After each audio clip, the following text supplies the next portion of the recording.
Hello guys, আসসালামু আলাইকুম। আজকে আপনাদেরকে দেখাবো খুব সহজে ঘরে থাকা উপকরণ দিয়ে মজাদার রোস্ট রান্নার রেসিপি। আমি প্রথমে মুরগিগুলো কেটে ধুয়ে পরিষ্কার করে নিয়েছি ভালোভাবে।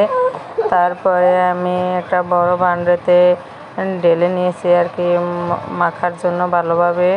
প্রথমে আমি লবণ দিয়েছি, তারপরে মরিচের গুঁড়া 1 চামচের মতন দিয়েছি। প্রয়োজন মতন আপনারা দিবেন আর কি, যে জাল যেরকম খেতে চান। আমি কিন্তু হলুদের গুঁড়া ব্যবহার করি না। এইভাবে আমি 10 মিনিট রেখে দিব ভালো করে মেখে। তারপরে ফ্রাই প্যান দিয়েছি, ফ্রাই প্যানে আমি তেলটা গরম হয়ে আসলে তারপরে যে হালকা গরম হয়ে আসলে আর কি রোস্টগুলো দিবেন। আমার ফ্রাই প্যানটা একটু ছোটো, এই জন্য আর কি একটু কষ্ট হচ্ছে। এইভাবে আমি এই যে দেখুন হালকা করে এইভাবে ভেজে নিয়েছি।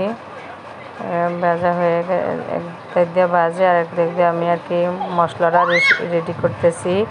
প্রথমে টক দই, তারপরে রোস্টের মশলা দিয়েছি, 1 প্যাকেটের অর্ধেকটা দিয়েছি আমার প্রয়োজন মতন আর কি। আর মরিচের গুঁড়া, লবণ দিয়েছি, দিয়ে ভালো করে মেখে রেখে দিবেন।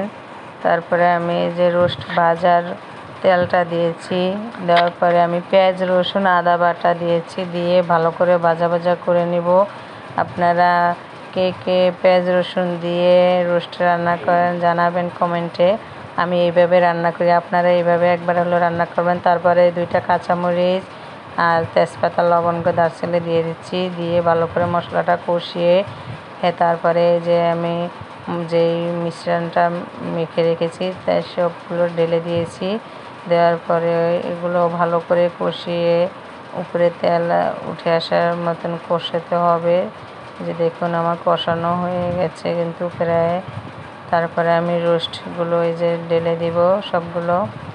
দেওয়ার পরে আমি ভালো করে আর কি মশলার সাথে মিশিয়ে কষাবো অনেকক্ষণ।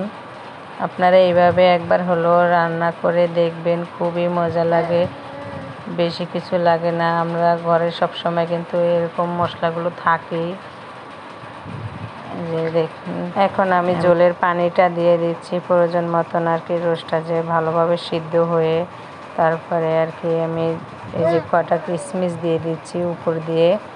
এই যে দেখুন মাঝখানে আপনাদেরকে দেখাচ্ছি আমি এইভাবে আর কি। তারপরে এই দেখুন আমার ঝোল কিন্তু টেনে শুকনো শুকনো হয়ে গেছে। আমার রোস্ট রান্না প্রায় শেষ। উপরে দিয়ে আমি পেঁয়াজ বেরেস্তা করে আগে রেখেছি সেগুলো দিয়ে দিলাম। যদি ভিডিওটা ভালো লাগে সবাই ধন্যবাদ জানিয়ে বিদায় নিচ্ছি। আল্লাহ হাফেজ।